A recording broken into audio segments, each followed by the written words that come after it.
Uh, as I say all the time, if you can hear the sound of my voice, it is absolutely a good morning. Welcome to Intex News Radio, reality radio, where everybody can be a star. My name is Clinton Paris. I'm one of the co-hosts of Straight Up the Middle, and I have the pleasure of also having co-hosting with me um, Professor Tony Seabrook. Good morning, Professor. How are you doing today?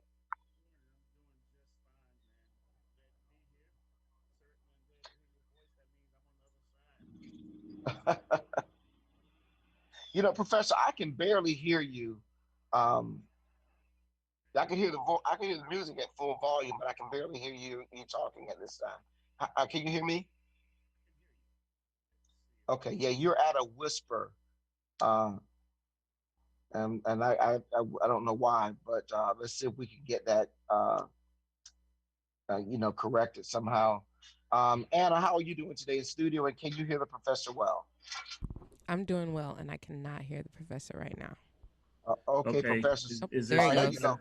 better? Okay. There we go. All right. I was worried for a minute. I know it's a tough time for Republicans, and I, There I you was go. thinking, I Okay. was Okay. We thinking, started. look, Okay. man, listen. In 2016, y'all had full, all the fun you wanted, but You now know what? the We did. rabbits got the gun. I'm just saying like that. It ain't no fun when the rabbits got the gun. Welcome, good morning. And how are you doing today, Professor? Well, I'm quite bothered, and you know why. But we're going to get into that. What do you mean you bothered? Listen, this we're going into the holiday season. You've got your health and things are going well in our community. Only one thing is not working out right now. That's all. It's Yeah, so no, I just got this imposter trying to enforce some type of lockdown, floating all these theories. I can't even Mhm. enjoy my upcoming Thanksgiving, without people just throwing this thing out. But at least we have a governor who's not going to lock us down. Now, I don't got mind a mask mandate, but he's not going to lock us down. and that's a weird thing. I don't think the federal government has a lot of power to really force people into not being able to leave there. And that's one thing I think they found out early on. You're also dealing with the American spirit of freedom and liberty that's in play as well. And as somebody said to me, do you want to be free to leave your house and be dead, or do you want to help save your neighbor by kind of doing all you can? And it's unfortunate, Professor. I think in this space, we just can't think of what's the best thing to do in the moment because of, I guess, we're so now I won't say it, I think entrenched, but I just say it's the way that Donald Trump is. He makes everything about everything, And you and see how there is you no went middle there? ground. I was waiting on you, and you flipped back because I was. Yeah, You're good. You're good at this because you started out saying, "Well, the federal government doesn't have a whole lot of power to make us do things." So we know that comes from the state, unless it's a federal issue. So they don't. But then it you don't. flip back Yeah, and go because of Donald Trump. Because I was about to yeah. say all this talk about lockdown and what But Biden who's wants talking to do. about? But the only people talking about lockdown are conservative pundits saying even Joe Biden came out and said, "I don't have no idea plan to do a lockdown."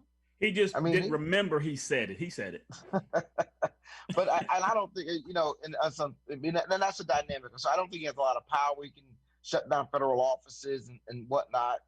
Um, Based on some of the responses we've seen around the country, it's kind of like everybody decided, listen, we're just gonna let everybody go for it unless you can't. The one thing I think will drive it will be, and we can come back to this later, are I think hospitalizations and deaths. If the hospitals get overrun, I think you will find the local governments will do something more restrictive. Um, I don't think if the local hospitals can handle the people coming, such as Florida has done so far, I don't know if that'll be the case. But anyway, so we got a lot of stuff to talk about. Yeah. Uh, a lot of it's one thing I want to get out the way real quick. Okay, I assume that you saw the press conference. You I saw saw the it. press conference. Okay, I was trying to figure out why were they having that press conference and not in court arguing their case. That was the first thing I thought about. Or were they in court? Is that a question? Yeah, yeah. Were they in Well, court now? Because they can't just set a court date up that doesn't have to be scheduled. I mean, they can't just say, "Hey, look, we want to come in court," because I think they bypass state courts and just go to the SCOTUS Mhm. if that were the case. Mhm. So they have to get on the docket, right? I think you were setting me up, but there's a process to doing that. But in the Set you meantime, up. in the meantime, they have to now combat the court of public opinion, which is, Donald Trump has not fared well in that, and this only makes it even worse. So I think somebody said, "Hey, look, you guys need to at least say something officially, have some type of press, you know, showing what you're doing and where we are, because we have all these things out online." And the only one that covered it was, I think, Fox, MSNBC, ABC, all those. They didn't cover that, because, hey, we got somebody. Let's move on. Let's move on. Um, so I mean, I thought it was. I don't say I thought it was weak. I was hoping that they were going to give some dates. Hey, we're on the docket. We're going to be in court this day. Blah blah blah. Now, I would say, if you weren't biased going in, if you really wanted to hear something different than what's going on social media, then you would have walked away with some things. I mean, they kept dropping these, the Kraken, and that the term in itself doesn't mean anything, but why Sidney Powell kept referring to the Kraken. So obviously, my right-leaning people always have these things, and the Kraken is related to something over some military operations where it had something to do with infrastructure, IT infrastructure, blah blah blah. So another thing, and this is where, because this is in your world, Jenna Ellis, I think, is the leading Trump. You're breaking up, Professor. Yeah, Emma. yeah, you're Okay. breaking up a little bit there. Yeah, a Any little bit. any better? I mean, I'm Yeah, right over. that's perfect. So, yeah, that's perfect. You're perfect. No, it was a connection issue. It slowed down and then it just caught up. But Okay. I, So I thought they here. Go ahead. What they were careful to do, and I think they became quite combative. The lawyers, and the people asking questions at the end, was to show, or to make a distinction between what people are saying, how the public, again, how many voted for Biden, was that 70? If Trump has 73 million, then Biden has 78 or 79 million, right? So Right. that 78 or 79 million that's flooding the internet saying there's no evidence, there's no evidence. They being Trump lawyers took the moment to distinguish between just talk and what evidence is. So their sworn affidavits is the evidence, along with this other stuff that maybe Sidney Powell has, other stuff being made, the server, algorithm, subject matter expert, blah, blah, blah, versus the 20 lawsuits that were already thrown out, and people are saying that they were all the Trump campaign's suits that were thrown out. They made a distinction that there were people who filed these suits that they did, I want to say join in or maybe assisted, but obviously it worked in their favor, but they were thrown out. But they weren't the suits that 20 suits brought by Rudy Giuliani, Sidney Powell, and Jenna Ellis. Those weren't of the 20 that were thrown out. One that they rescinded, and my terminology may be incorrect here, but one that they rescinded was because they got what they wanted, the non-certification of those votes in, was it Wayne County? Yes. Okay. Mm-hmm. So now, where am I wrong? No. You're not wrong in that. And I'm one to, as a lawyer, I love the idea of people going to court. I guess you do. I love it, man. Listen, hey, it's a beautiful thing. Ultimately, though, in that court system, though, you got to come up with some hard information. Let me tell you, anybody can sign an affidavit. Now, if I'm hearing the stats correct, about 70% of Republicans. Let me change that, because I want to confuse Republicans with those people that voted for Trump. 70% of the people that voted for Donald Trump believe this was a fraudulent election. About 70%. Pew Research says 85%. But go ahead. I'm sorry. Go ahead. Oh, it's gone up. Yeah. Now that be the case. Now there's one thing to think that. Now I don't know how different that is from what people thought about Donald Trump's election, what he won. I think there was a huge number of Democrats and a large number. I think John Lewis said you're not even my president. I wouldn't even come to your inauguration because you're not mine. because they didn't think he was, and we saw, how that led. So I don't know that we're in that unusual position right now with the perspective of the voters. The difference here, I think, is the attack on our systems. And what Donald Trump is doing, and Rudy Giuliani has become complicit in that process, is say to everybody, listen, you cannot trust the American electoral system across the board. And I'm talking every community there is, and there, because these things drill down. You can't have state fraud without having county fraud. Can't have county fraud without having precinct fraud. So you drill because of the way that our system is set up with these separate parts. That to me is the most concerning part of it. And I just thought, stay there. Let me finish. Okay. And we see this oftentimes in court cases. We see it a lot of time when a Black person's shot, and the family, the lawyers, everybody runs out in front of cameras, and they start to what I call try their case in the court of public opinion. And I thought the reason that Donald Trump was in front of those, not Donald Trump, but Rudy was in, first Rudy fired all the other lawyers out here, told them all to get out, get lost. And the reason that they did that press conference was to deal with public opinion, right? To push that number. And that may be why we went from 75 to 85, but that's the only reason because from a legal standpoint, that will hold, what that press conference said will hold up. Okay.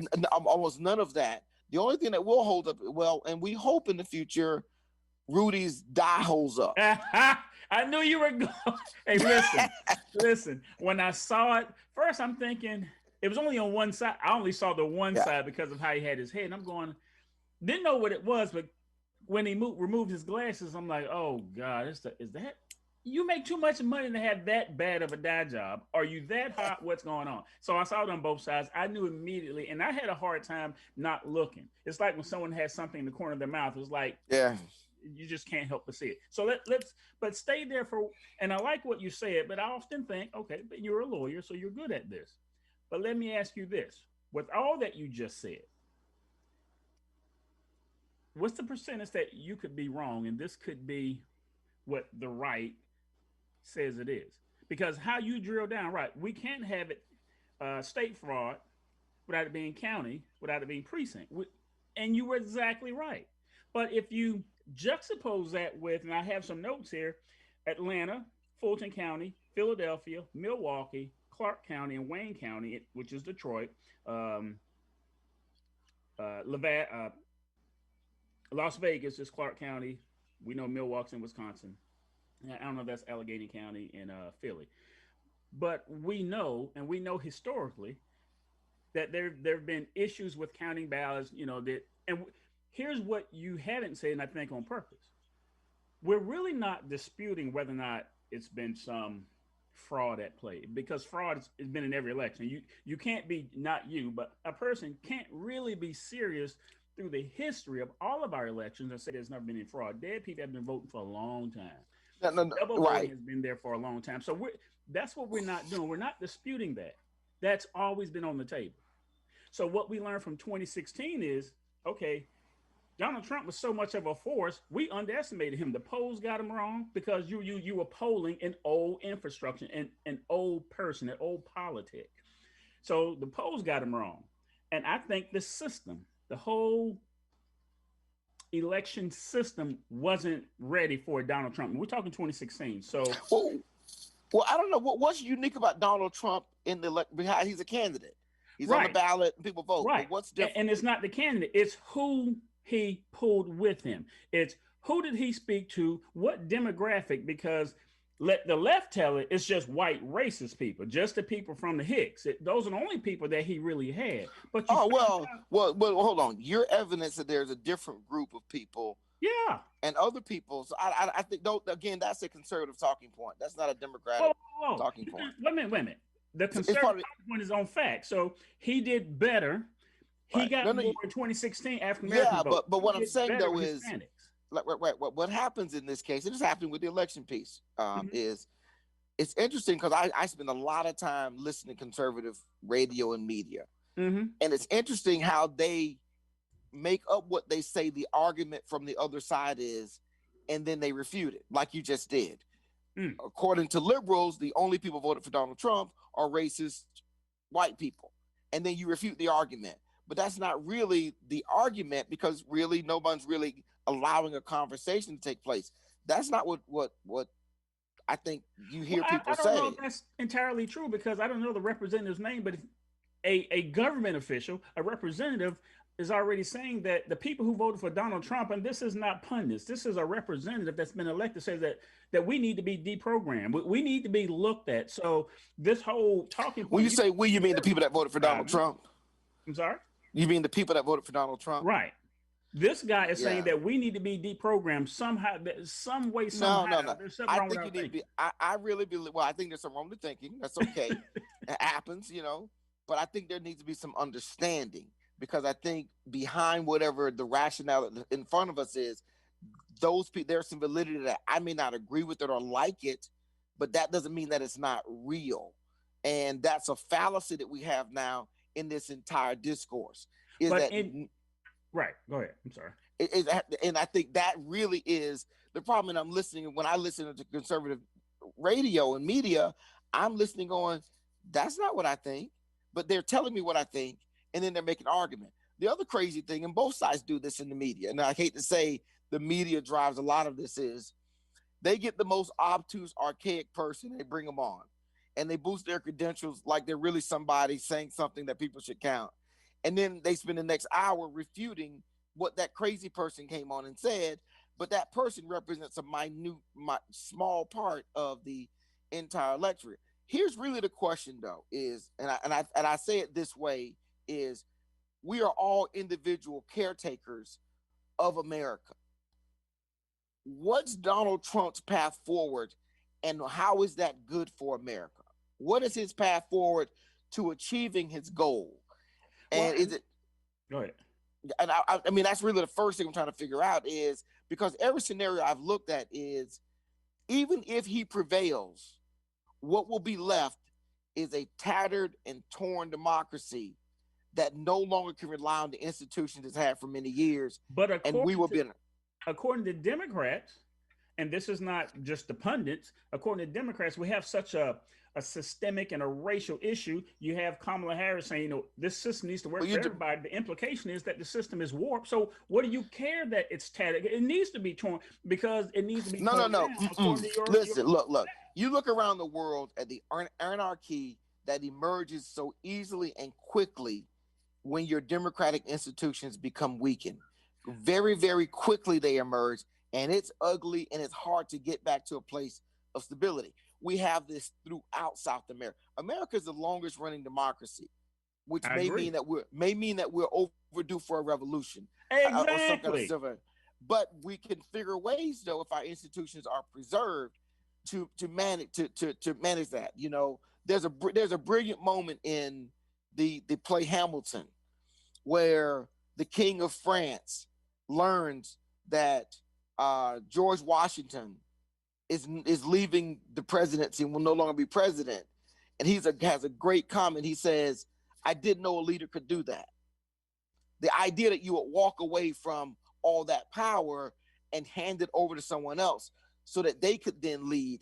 Those are traditions that have emerged in America that I think are profound. We are also, and I think you mentioned it right now, the counties that are under attack. Think about this. They're almost all predominantly Black. Almost all of them. That's my point. So now you're leaning into a history of disenfranchisement. But how about this? Let me throw this in. If you undo the election for Donald Trump, you can't just put him in. You undo every other election on that ballot. Well, how about looking at it this way? Because how you're framing this, and you do it well, but I'm looking for how you're framing this is, there is nothing to be proven. It's just a matter of undoing the vote. What if I ask you, what are your chances that you're wrong, that there is something deep here? You've already said maybe the U.S. is in store for a revolution. I would say you and I, everyone that has an opinion about the United States, good or bad, we do a lot of talking. No one wants to admit we might be just that bad. You want to plan for a revolution. That's not a fight. If I plan to fight you, that's not a fight. But if I get busting my mouth out of the out of the blue, now I have to react. So maybe we can plan for how this thing comes back together. But I thought that was there. Interestingly, in that press conference that we're talking about, is Jenna referenced, and I couldn't read it all, but she referenced the Federalist Paper 68. So I went and downloaded the Federalist Paper, and they talked about, the whole thing about the election and electing the president. So the framework of what we had supports. I mean, it's not like our framework doesn't work. We as a people have changed. And when you reference what's going on in other countries, again, I think the implication is that the United States is in a good place. We're not as bad, and that's how the East looks at us. It's like, you guys think you're so good. You guys think you're so perfect over there with that Constitution, but we have people at work that are undermining this Constitution, and I'm of the mindset that they may be onto something. So when I ask you again, how willing are you to say that you might be wrong and that there might actually be real voter fraud, and there's much more to this dominion? Yeah. So let me throw this out. I would say this: if you have people involved, you're gonna have nefarious activity, and that's one of the brilliant parts of our system being so divided. It's almost impossible to connect fraud in Hillsborough County with fraud in Allegheny County, because there's so many interceding pieces that would have to collude to bring those things together. So do I think there's fraud? Absolutely. I think if you're counting 78 million votes, hell, I try to count 100 pennies and I come up with 98, then I come up with 103, then I come with 97, then I come up with 101. What I'm saying is, I expected there to be some of that. The issue is it determinant of the outcome? And in this case, I don't think if Donald Trump wins every one of his arguments, it necessarily changes the outcome. The scary part is, though, there are people that underneath Donald Trump that won. They're Republicans that won their races. Right. They're not looking forward to the idea of having their races thrown out with Donald Trump and then having to somehow hold this thing. But let's go back to, what is the path forward, though, for Donald Trump to achieve what he's trying to accomplish? What is that path forward? I think two things, but I think the first one I'm going to say is what I really think he is. He thinks he won. I think he won. I don't have any problem saying that. I don't say that like, ooh, they're going. I don't. He won by, let me say, let's see if I can define this. Won by the number of electoral votes, or I think he won the election, not the popular vote. You really think? I mean, but okay. So, but you would have to go case by case, area by area to figure that.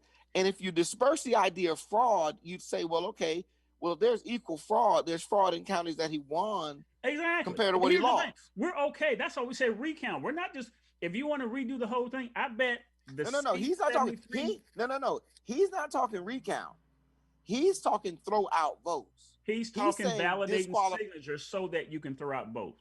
That's it. He wants to validate signatures so that you can throw out a vote. Because my understanding is, once it comes out of the envelope, you don't have that name, and they discard that on purpose. But let me make this point. Okay. I think if his end game, which I think is to stay in office, he wants to show widespread fraud. Now, here's what I thought was interesting. The guy that's leading his data efforts, so the subject matter experts, these forensic guys that are looking, have done a breakdown, and they talk about, I'm looking at this note, hopefully I can make it as I'm talking, but they talk about people being indefinitely confined. So people who would have requested a mail-in ballot, not COVID. So he gives a historical, he goes all the way back to 2010 nationally. So I don't know if it's national, no, it may be to a state. Wisconsin, I'm sorry, but bear with me. From 2010, it was 1,200, 2011, 800, 2012, 3,200, 2013, 600, 2014, 3,000, 2015, again, people who are indefinitely confined pre-COVID. 2014, 3,000, 2015, 900, 2016, 8,900, 2017. So, when 2016, that was a pretty big one, right? it jumped up to 8,900. 2017, 25. Now I'm getting there. 2018, 14,000. 2019, wasn't that another election year? 2018. You see how these things jump. We're talking Wisconsin. 2019, nothing going on, 4,000. Guess how many indefinitely confined requests were on record in Wisconsin in 2020? 1,000, I mean, 169,000. 169,282.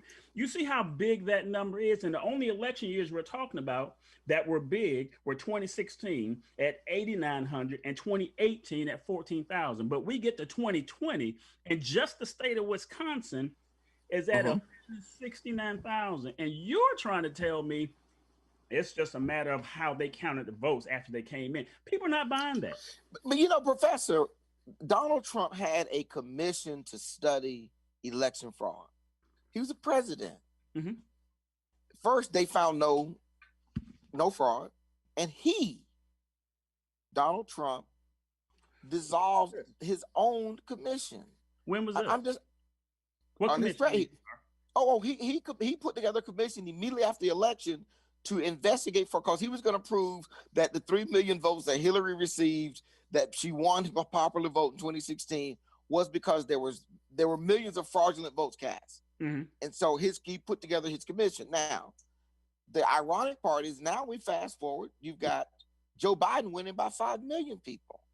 I just think this is very dangerous. And, it's tough when, and I get losing and winning and all that kind of stuff. I've rarely been in. We got it, Anna. 4 minutes. Yeah. So I just think that it's dangerous, and I guess nothing wrong competing, but sometimes you got to know when a loss. And I certainly agree. Is a loss. Let me go back a step further. Or when arguing about an obvious loss becomes destructive to the institution that creates the environment you function in. And I think that's the surprising to people in this space for me. That seems almost unpatriotic. Okay, that's the scary thing for me. Is that America's always had a tenuous connectivity to the franchisement. It's always struggled with that.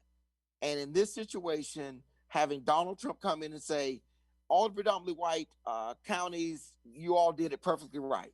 But in these Black communities, where things come out the way that I don't like them, throwing stuff up. And so far, surprisingly, every one of his arguments have been thrown out. And the reason I think Rudy and the crew of these weirdos were standing there talking about Hugo Chavez, which I thought was wow. Me That's too. about right. I thought the same thing.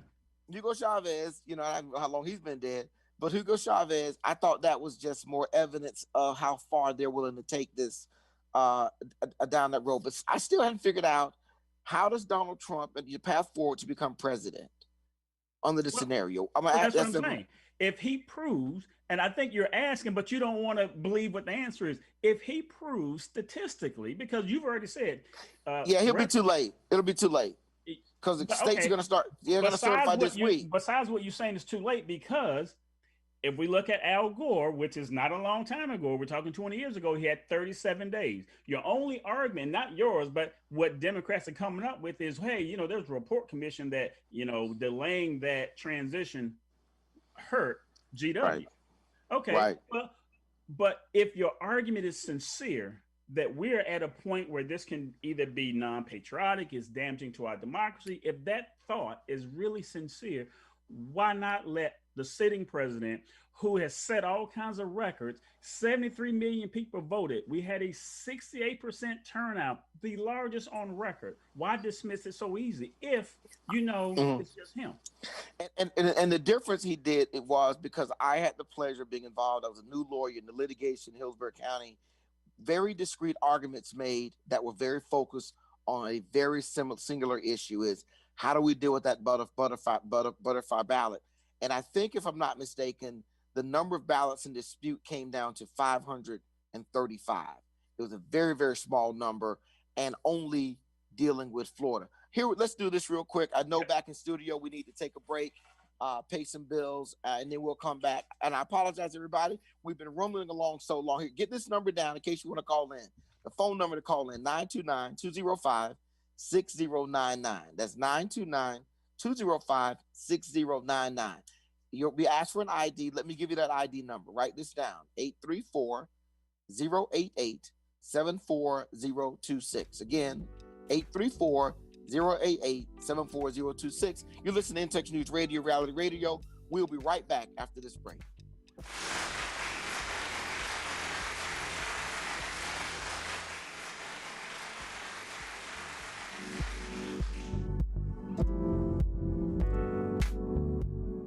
Are you missing church? Yes! Well, you don't have to. Listen in every Sunday to Reverend Dr. Maurice Johnson. Voice your victory from the Memphis Christian Center at 11 a.m. Central Time and 12 noon Eastern Time on In Touch Radio.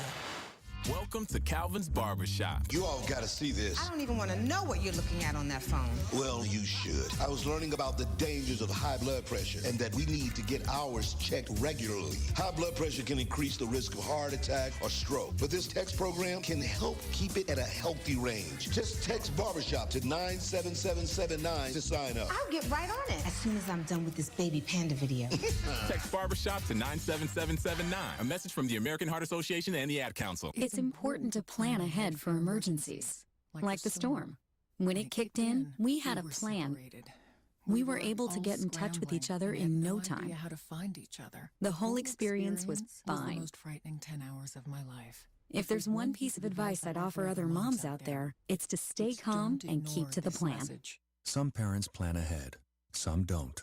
Make sure you know where to find your family in an emergency. Start your plan at ready.gov. Brought to you by FEMA and the Ad Council. When you've been injured, you deserve help from an attorney that knows how to handle your injury claim. This is attorney Clinton Paris from the law office of Clinton Paris. For over a decade, I worked for insurance companies, and now I use that knowledge and experience to help people that have been injured. For a free consultation, call me, attorney Clinton Paris, at 813-413-7924. That's 813-413-7924, or at parislawoffice.com. At the law office of Clinton Paris, we take the pain out of being hurt. Offices, Riverview. All right, we're back live in NTX News Radio, Reality Radio, where everybody can be a star. I often like to take time when we're on the air to talk about the importance of what I call independent media, and even more importantly, urban media like InTouch News. InTouch News has multiple platforms. We've got the listening platform just at the website at intouchnews.com. InTouch News also is leveraging its presence by using Facebook and YouTube, again, at the InTouch News Facebook page and InTouch News YouTube page as well, so that you can kind of see why I'm on the radio and not on TV. I've got a face built for radio. So we love the fact that you all watch and support our shows. And in particular, in the Black community, we have something that we've never really dealt with, and that is mental health issues and how they spill over into everything else that makes us who and what we are. And it's a key factor in most of our relationships. There's a show that comes on after our show at 11 o'clock. It's called The Soul Purpose. It is hosted by one of Tampa's most dynamic couples, Keith and Monica Harris. They're just wonderful, beautiful people that really have, I think, found their niche with this show. And it really is an enlightening show. And if you're someone Saturday morning, you got the opportunity to spend some time being enlightened about current issues as well as those issues related to mental health, I really encourage you to consider listening to the show. But they come on right after us. You have to just tolerate a few more commercials. They pop right in, and they keep the conversation going on Saturday mornings about issues that are important in our community. So I want everybody to stay tuned in to InTouch News Radio at 11 a.m. on Saturday morning so that you can catch Keith and Monica Harris on The Soul Purpose, which comes on right after our show. So, okay, I've rambled on again. And then when we went to break, Professor, I was giving out the call-in number. Let me just state what that number is again, because we use a different number than a lot of the other shows. We bring you in through our Zoom link. The phone number is 929-205-6099. And then the ID number is 834-088-74026. You probably figured out between the professor and I, we can talk for a full hour easily. But we'd love to have you call in and share your thoughts about whatever's on your mind. We'd love to hear from you. So please do. Okay, Professor, let's jump back in. Yeah. And take a look. So we beat up enough about the path forward in Trump. But go ahead. there was, and looking at one of the things that we plan to talk about, his path forward, and well, you said how does he overcome? I think the implication is how does he overcome this large vote count deficit that or the timing of the state law. See, the state laws kick in and say they have to do certain things by certain times, right. And he's got to get court orders like Al Gore did in Florida to say stop that. And ultimately, the U.S. Supreme Court eventually came in and said, no, enough of this. Certify the vote. Go forward. So he's got to actually those lawsuits that, and normally, just to give you from my experience how it happened back in 2000, the local party starts the lawsuit so that it can start getting through the system. Right. And the problem that Donald Trump has is all those got knocked over. And but ultimately, all his. No, because you just can't do enough of them. He doesn't have the manpower, the insight. You know, we were down at the courthouse on election day by 3:30 with the lawsuit. Right. Trying to get that thing in file because you have to do it so quickly to start the stopping process. Gotcha. And if you don't have that, like in Georgia, if you don't have a court order, they've got to certify that election. They have no choice. The thing just keeps moving along, and so that's what surprised. But they have to December 11th to certify, right? Yeah, but you got to get so like you said before, you got to get your case filed. Then you got the other side's got to answer it. You got to get a hearing. It's not like I file it and it stops. Right. And so that's really why you have to start even. And this is not uncommon in an election that there are lawsuits filed. We have lawsuits in Hillsborough County regarding our election right now, trying to stop it from being, certified because of certain things that were done. Mm-hmm. And so with that in mind, that's really my thought is that legally, I don't know that he has a legal path forward. His best place, I think, is in Pennsylvania, right? That he might can, but if you don't also stop Georgia, right. it doesn't matter. Well, so and Republicans in Georgia, they're the ones in charge. I'm just surprised that Republicans would be. Well, you know why. Definitely, they're saying that. And I don't know why that is either. It is a red state. We have Kemp. We have the Secretary of State. I mean, I don't know why it's that. I think there's truth to what they're saying. Stacey Abrams have them by, the short list. Listen, last election, the governor's election in Georgia, I think he decertified like 1 million voters, African. So he has no compunction twisting things in a favorable direction. I don't think he can, I don't think he can, Well, it all come out. So again, and I don't know, you gave me, what's the percentage that you're right? Because I'm hearing Donald Trump's odds of winning, if it gets to the Supreme Court, 50-1. Uh-huh. So, but for it to get there, and we know Donald Trump has beat some really crazy odds. I mean, he's beat them all the way through. He's beat them from election 2016 to the impeachment he's beat them. So here's the thing. That's why it's easy to not discount Donald Trump. He's crazy. He's a wild man, but somehow, and I know how the left may describe it, but somehow you guys cannot get him. And the right looks at some very crazy tactics that you're using. Ballot harvesting. There have been a number of, I think, county commissioners or county officials that have been let go, at least 2 in Georgia, for those missing Trump votes, right? Right. Okay. So, but not they were in, Republican counties. I just was disappointed in those Republican electors that they wouldn't have caught that. But it happens with millions and millions and millions of votes being cast. You're going to miss some votes. The question you missing 3,000 votes?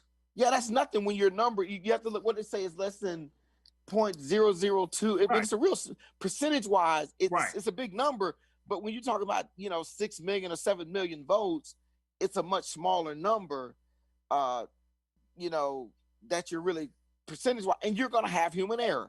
You're going to have mistakes. The question is it determinate in the outcome of the election? And that's the piece that seems to be missing. And you said that before, and we need to get to the next point, I know. But what I will argue against the human error, they're saying it's easy to blame it on human error, but a lot of this stuff has already been digitalized. So they're merely taking it from here and scanning it. So human error is not really what the issue is. You can blame it on that. Yeah. Like one of the counties said that they had the votes were on a flash drive. They were doing the votes. Somehow there was a glitch with the system. Yeah, and they were supposed to. In that Republican county, they forgot to go back and redo that one flash drive. Wait a minute. This what state are you talking? Georgia. Georgia. Because they had two counties that they found more votes in.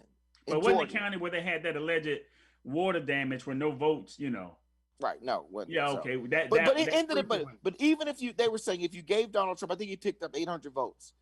But if he gave him all of the votes, he still loses. Well, okay. And here's what I'm not disagreeing with that. What I guess we need to say, what I am saying, what I'm thinking, you can't beat Donald Trump with 2016 tactics. We know the Democrats could not stomach, and the base, your following could not stomach another 4 years of Donald Trump. That's why you were boarding up shop. You weren't boarding up shop because Republicans and their base was going to tear down and loot. So this thing was, we're getting somehow, Donald Trump was at his weakest. This was an elaborate scheme. I'm of that mindset because I watched the election night just like everybody else. And I'm kicking myself because I never follow politics like that, elections. But I'm curious, when do multiple states call it a night, really within 30 minutes of each other? We're done for the night. We're going to pick up in the morning. And then across the board, the whole spectrum, he's down when they pick up at 6 o'clock in the morning. But that's rhetorical. So when you look at it like that, when he's been leading like that and increase his numbers like that and increase demographics the way he did, at least if you're trying to show that it's just this guy crazy, well, let him run the process because we're not really in danger of setting back the transition of Joe Biden. No one's saying that Joe is not going to be the guy. Right. If he loses, Joe's going to be the guy. We're saying if it's on board, above board, let Donald Trump run, let him do what he does. All right, so let me do this real quick because I just got a message about. Well, what about the situation and how he's trying to put his thumb on the scale in Michigan? And for those people that are not aware, in Michigan, okay, so in Michigan, and in particularly you're up in the Detroit area, again, every county has to go through a certification process. Right.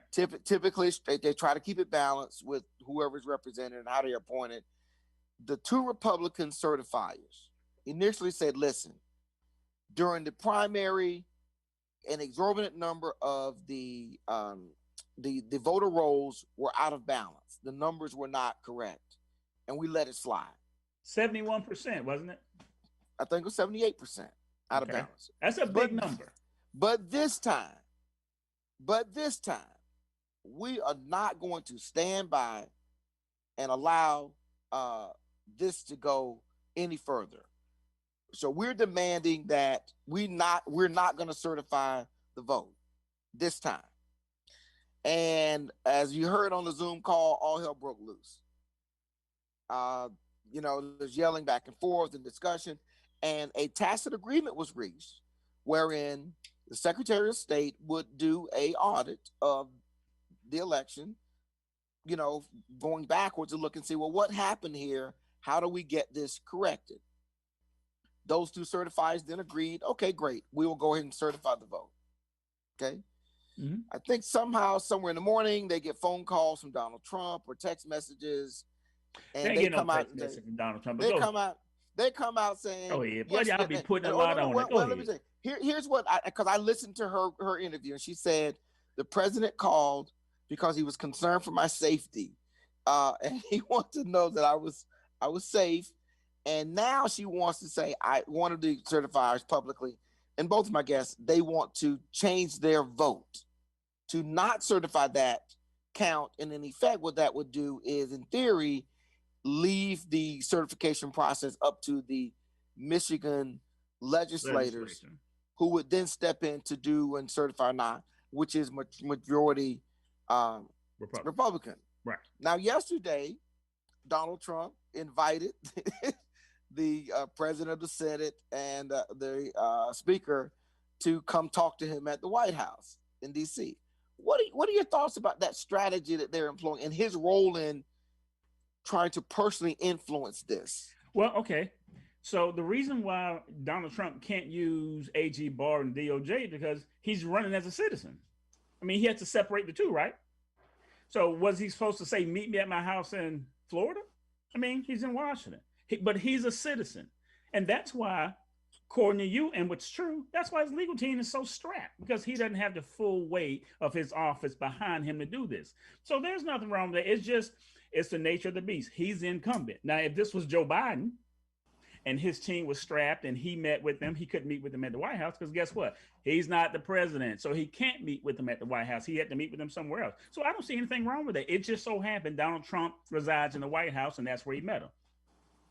But you don't think it's inappropriate for him to insert himself in the midst of this process? Wait a minute. He's running as a citizen. He's running for president to be reelected. Right. But he's a citizen at that point. That's why he doesn't get any special treatment. That's why his case is just thrown out, because we know a lot of legislatures don't like Trump. So this is their time to get him as a citizen. Now, I get that piece you're saying about a citizen, but I think it would be inappropriate for even a citizen to call the people counting the votes and say, hey, can we meet for a minute? Can you stop what you're doing? Come over here, meet with me, and let's talk about this. Because the strategy is, of course, a one of delay, wherein if they can get the certification delayed, that slows it down, and that gives his legal team the time to get those other arguments going. Now, the problem that I think these certifiers have is, I was surprised once they closed that meeting, you'd have to reconvene the meeting, reopen the meeting. And I don't know what the total rules are, where it's, where for them to undo their votes, but I don't think they can, because if that's the perspective, Tony, wouldn't at any point in time, any elector anywhere, any certified anywhere could say, hey, I want to change my vote, and thereby invalidate a vote per se or certification? If anybody could just do that at any point in time. I mean, I'm trying to think Robert's rules. That's the only thing, because this is pure conjecture that you and I are doing. So I don't know if Robert rules. Okay, well, I'll throw that in. You can't. So if you're not on the prevailing side of a vote, then you cannot bring a motion back to the table. And I know somebody out there is going to send me a nasty email. So go ahead and send if you're on the prevailing side, I thought it was 4 people. Right, exactly. And that's your problem. It's even. So if there's a vote, so the other week there was some guy up for vote in the Senate, and he was not going to get enough votes. So a lady, what was it for? Oh gosh, what was she up for? Loeffler in Georgia? Yeah, she was up for the Fed. Oh no, it wasn't her. Loeffler. Okay, no, go ahead. No, not Loeffler, but somebody's lady. She was up for appointment to the Federal Reserve, and the Senate did not have the votes. So McConnell voted against her, which means he will have the right to come and vote to bring that motion back to the floor, because he's on the prevailing side. Right. So in this situation, but I don't know the internal rules of the first piece is you got to get back into a meeting somehow. And then you got to get that issue back on an open item on the floor. And then you would have to reconsider it. I think that's technically the technicalities are impossible, but worse than that, just imagine all across the country, if any elector at any moment decided, hey guys, I know I voted 3 weeks ago or a month ago or whenever I voted, I'd like to change my vote, and have you go back into the process and undo it. Now, the thing about this, I say this is, if you don't have the courage to stand on your vote, you shouldn't have made it. And you probably shouldn't have that position. That's the crux of this. This is big boy stuff. A lot of these people get appointed or elected because they're bored, they're at the PTA meeting, and I want to go do something, not thinking one day you could be in the hopper. I'm going the next time. Put my name in the hat, coach. Put me in, coach. Right, exactly. So we're not even going down that road. So real quickly, though, I know we beat up on Donald Trump all. I'm going to give you a softball. How is your economy doing? And are we afraid that Biden is going to run it off the rails? I mean, Donald Trump, in theory, had this great economy, but for COVID. But I've not heard much chiding and talking about the economy since the election. Well, the economy boomed. I think the markets did boom with the announcements of the first Pfizer COVID drug, and then when Moderna came out, it popped up again. So I think that's good there. That's good for the economy. Georgia, I think, was trying to throw the red herring. Kemp just said, "Oh, our unemployment is like 4%." Like, who stopped unemployment, dude? We're talking about the votes. My man Kemp, right? Yeah. So he's a double agent at this point. We don't know what he's doing. I think he's a good, decent man. That's what he is. Anyway, so getting back to the economy, I think the economy is doing well. But we can't. Everything centers around Donald Trump. Donald Trump lost the election because of COVID, not because he brought it over here, because of he wanted. That's not why. Safe. That's not why he lost. He wanted to play it safe. By him playing it safe, he allowed the media to do the narrative by wanting to, and he did fairly keep the mark. You didn't lose your 401k. You didn't lose those things. I mean, he couldn't stop the downfall or the downturn of the economy. So, but look where the numbers are now. So, to answer your question, I'm not going to join the right pundits and say, he's Joe Biden is going to be in bed with these, foreign nationals and, blah, blah, blah, and be a socialist. Bernie is going to do all this stuff. No, I think, we know technically the economy does pretty well. The market does pretty well under the Democrat president. We know that. I'm not going to act like I don't know that. But what I'm concerned about is your guy. Did you see that last conference when he got to point number 3? What did Joe say? I don't think Joe knew what he said. I'm like, so here's why I joined the other people. You want us to believe he got that many votes. You want us to believe that got that many votes. That's another whole. That's another. It's right. It's not the whole thing. Hey, listen, Donald Trump. If things turn out the way that we seem to be going, Donald Trump has no one to blame but himself. But I don't know if it's blame. I think Donald Trump is what he is, and I say this: he is just a rich, wealthy white boob who has played the media his whole career. And I say boob because he's a science giant. No, I don't like him or dislike him. I disagree with him. I don't like or dislike. I like people like Kim Kardashian who don't have talent and make it well in America, or Jim Carrey who's really not that funny but somehow convinces people to really get the. I like people that I love people like Tyler Perry who take nothing like Madeira and turn it into an empire. I love people that don't tend to have all the advantages and skills to succeed and find a way to do something incredible. And I think in American history, the fact that you have somebody who is as inept, as morally flawed as Donald Trump, as narcissistic to get to be president is a reaffirmation that anything is possible in America. Some people say those things about Obama, at least being narcissistic and being you can't say he's not intelligent. He's a smart guy. No one can say that. You can't say he does not have. But he knew how to play the system. He has a good moral foundation. You can't say that he's just a prolific, pathological liar and the truth ain't in him. But those are things that Donald Trump told a couple of them, but he's not a. But yeah, everybody makes a mistake. But Donald Trump starts out with just blatant lies, and he takes the position that I guess if you tell it long enough, people will move on. But the reason I say that is that now we're into this vaccine and virus, and I'm gonna get this real quick, and maybe this will be the thing that we can pick up on next week. Looks like sometime middle of the month, the virus is going to start hitting the streets. Ooh, guess who said it was going to happen? People said he was lying. He couldn't do it. Guess who said that? Concern. Well, guess who said it though? Well, time. I think we're loose with the word lie. Being wrong is not a lie. Being wrong. Or let me say this though, when the experts come up and say we expect this to be on the market by June, and Donald Trump comes back and says, I have on good information it's going to be December. That is a lie. It's something else to say, listen, they're wrong.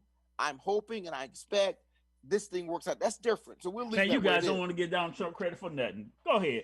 He'll get some. The man told y'all early in the year he's going to have it out, but you guys wanted to drag him with it. But go ahead. Listen, let me let you finish with this then. Do you expect the virus to come out and it to be able to keep our economy open when it does? Certainly. I think the vaccine is going to come out as planned. As it's been going along. I think there was a bit of a coup with the pharmaceutical companies. You could have said that before the election. Now, since the fix was in, I'm not sure that would have changed all that much. But I believe Moderna and Pfizer were in on not saying it to after election. Didn't want anything to come out. Let's say it did carry him across. They didn't want to be blamed for that. So let's just wait to see who's going to win. But I think it's going to carry. Somebody asked me today, would you take it? Weeks ago, I said, no, I'm not going to take that thing. But I mean, look how they're tying it to being able to be open again for business. I probably will take it. I got to go to the VA in a couple of weeks anyway. Right. So, I mean, I think it's going to really, really change. Now, the thing that I think people have to be wary of is it's not going to be available to the masses in due form. So, with that, though, I think it's good news coming down the pipe, Professor. I want to wish you a happy, prosperous Thanksgiving, that you're safe and that you enjoy your family. And I'll give the floor back over to you to give us your closing comments. Well, I'll tell you what, we've talked about a whole lot. I'll tell you, I'm not going to be in next week, but when I do come back, I'm hoping that we'll put this thing to bed. I am for Trump, but if he gets his legal argument out there and it doesn't fly, let's put this thing to bed and move on and get Joe in. Last thing I'll say is this. Based on that press conference, I don't think he's going to be filing any more legal actions. I think that was his legal action there. So, we appreciate everybody. Yeah, I think so. Well, I appreciate everybody listening in. I want to wish everybody a safe and happy Thanksgiving. We'll be back here next weekend on Intex News Radio, Reality Radio with you, this star. Stay tuned for The Sole Purpose, which comes on right after our show at 11 a.m. So everybody have a great weekend. See you.